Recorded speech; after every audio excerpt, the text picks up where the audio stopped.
Today, medical students Ozzy and Raj are drawing fake blood from fake arms, practicing for the real patients they'll care for once they qualify.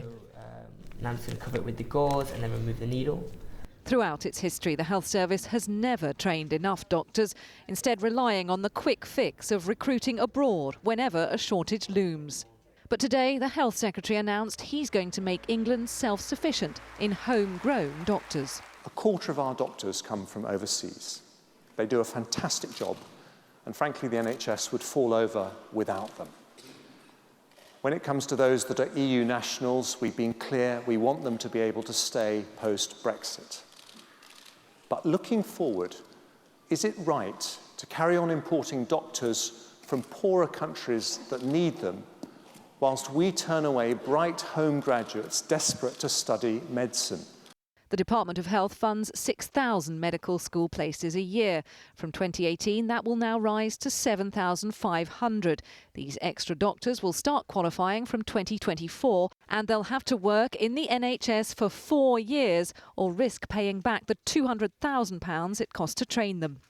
However, 1 in 10 doctor posts in England are already vacant, and critics warn Brexit may create an even worse shortage well before the boost in British-trained staff arrives.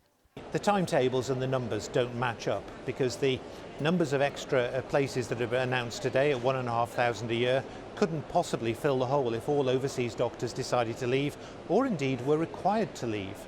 Ozzy and Raj fear another problem. Will injecting more into basic training drain the cash available for the decade of further study they'll need to fulfil their potential?